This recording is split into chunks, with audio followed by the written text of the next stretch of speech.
మనలో చాలామంది అంతా దేవుడే చూసుకుంటాడులే అని చేతులు ముడుచుకొని కూర్చుంటాం కదండి. కానీ బైబిల్ ఏం చెప్తుందో తెలుసా?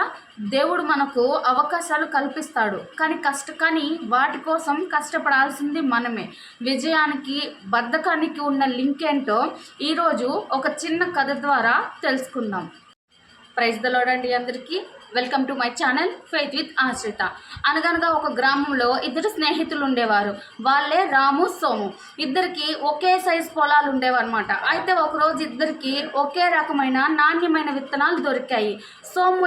రాము ఏంటంటే ఆ విత్తనాన్ని చక్కగా నాటి దానికి ఎప్పటికప్పుడు నీళ్లు పోస్తూ ఎండనక వాననక చెమటోడ్చి పని చేసేవాడు. సో ఆ పొలంలో ఉన్న పిచ్చి మొక్కలన్నింటినీ కూడా పీకేస్తూ చక్కగా చూసుకునేవాడు అనమాట.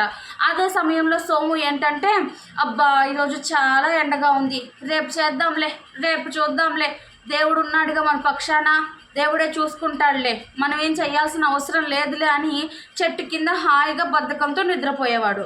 ఈలోపు కోతల సమయం రానే వచ్చింది.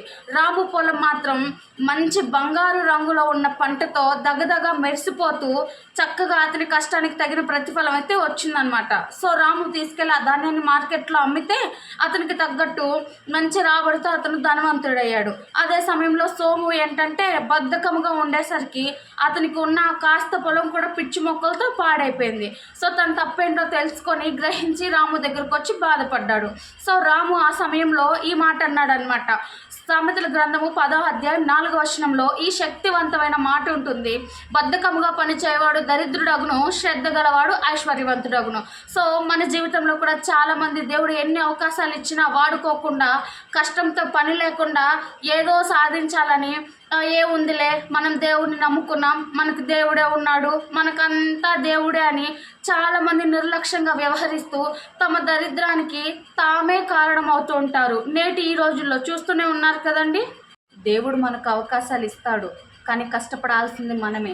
కష్టపడకుండా ఊరికే రావాలి అని చేతులు ముడుచుకొని కూర్చుంటే మాత్రం ఎక్కడా లేని దరిద్రం వస్తుంది. అదే శ్రద్ధగా కష్టపడితే విజయం, ఐశ్వర్యం మన సొంతం అవుతాయి. కాబట్టి బద్ధకాన్ని విడిచిపెడదాం, శ్రద్ధగా ముందుకు వెళ్దాం.